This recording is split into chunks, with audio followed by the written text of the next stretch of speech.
Beberapa hari terakhir, gue lagi ngerjain project yang sebenarnya berawal dari masalah yang sederhana.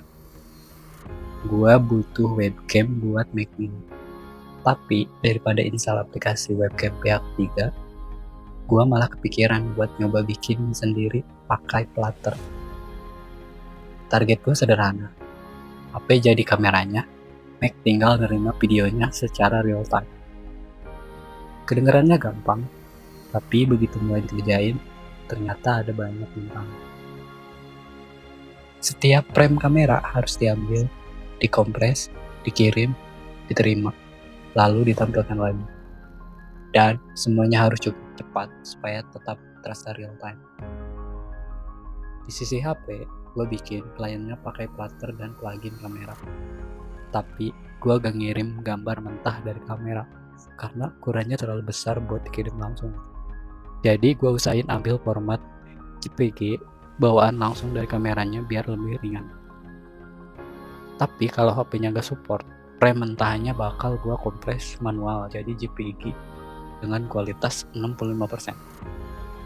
Hasilnya jauh lebih kecil dan proses kirim datanya lebih cepat. Nah, agar proses kompresi manual ini gak bikin tampilan aplikasi patah-patah alias ngelag, proses encodingnya gua lempar ke isolate, semacam background treat terpisah di Flutter. Setelah frame berwujud JPG, frame langsung dikirim menggunakan TCP socket. Tapi di sini ada satu masalah lagi. Mac harus tahu mana awal gambar dan mana akhir gambar. Makanya sebelum data JPG dikirim, gue tambahin header panjang 12 byte. 4 byte pertama untuk informasi ukuran data frame-nya dan 8 byte sisanya untuk timestamp waktu pengiriman. Dan begitu server bisa tahu mana batas tiap frame dan bisa dihitung delay atau latensi. Di sisi Mac gue juga pakai Flutter yang berjalan sebagai TCP server. Server ini bakal baca ukuran 4 byte pertama tadi. Setelah ukurannya diketahui, dia baru membaca sisa datanya sesuai panjang tersebut. Lalu pisahin bagian timestamp, ambil data JPG-nya, didecode dan langsung ditampilkan ke layar.